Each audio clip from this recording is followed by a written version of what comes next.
In late 2009, 6 Middle Eastern countries proposed an ambitious plan to build a 1,300-mile-long railway directly through the expansive desert to connect 6 Middle Eastern countries using high-speed rail.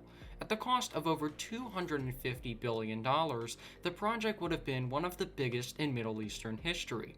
But as it turns out, building a rail line through the scorching desert isn't as easy as it seems, and may go down as one of the biggest engineering missteps in history.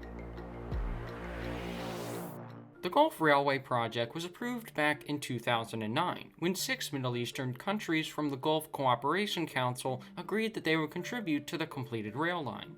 The bold plans featured a total of 1,300 miles of track, with each of the countries contributing between 90 and 400 miles of rail line each. According to this graph, Bahrain and Kuwait would contribute the least amount of rail line, while Saudi Arabia and the United Arab Emirates would contribute the most. The UAE partnered with Europe's largest railway network, Deutsche Bahn, to form their own company called Etihad Rail.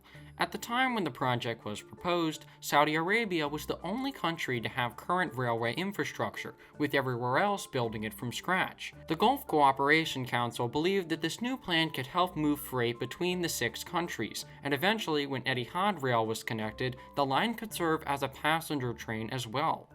The original completion date for the project was set for 2018, but after years of inactivity, things weren't looking promising. Finally, in 2015, construction began in Oman and the United Arab Emirates, with Saudi Arabia set to start just 2 months afterward.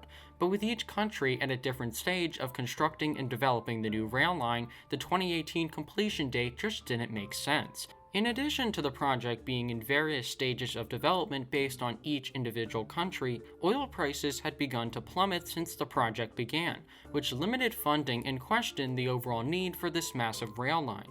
The development was conceived at a time when oil prices were at their peak, but just a few short years later, the situation had drastically changed. And according to reports, construction in some of the GCC countries never even began. Just 1 year after Oman began construction on the rail line project in their country, they announced that they were putting it on hold due to a lack of funding. Reports later detailed that Oman had not completely bailed out of the project, but simply put it on hold, as the United Arab Emirates had also halted construction on their part of the project. With the rest of the GCC countries continuing to push construction farther into the future, a realistic timeline for completion did not seem likely. So again, the targeted completion date was changed to 2021, and as it's now 2022, the rail line is still nowhere near completed. With some targeted completion dates being just 1 year away, the entire project is turning into an illusion of the past, and continues to seem less likely as the years go by.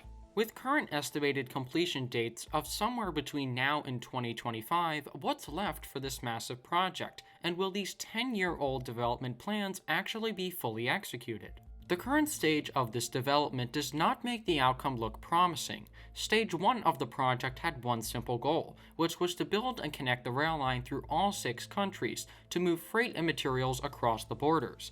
Stage 2 was when passengers would be able to board the rail line, which was the overall goal of the development. And even as progress moves along very slowly in the United Arab Emirates Etihad Railway, in order to develop the entire rail line, all the other countries need to be doing the same thing, and the current situation does not reflect that.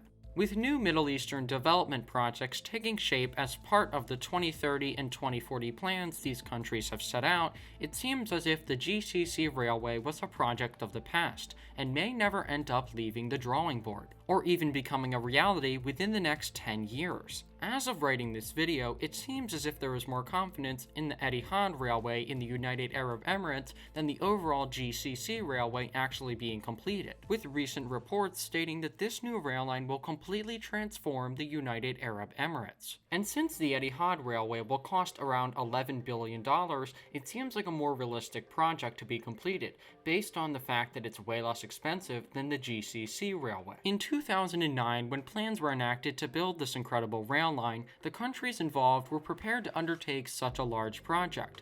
The wealth from large amounts of oil in the Middle East made this development seem like a necessary step to creating a sustainable economy for the future. But in the end, the future of this project is still very uncertain, and may end up going down as one of the biggest engineering missteps in Middle Eastern history. Hopefully you enjoyed the video, and if you did, be sure to subscribe.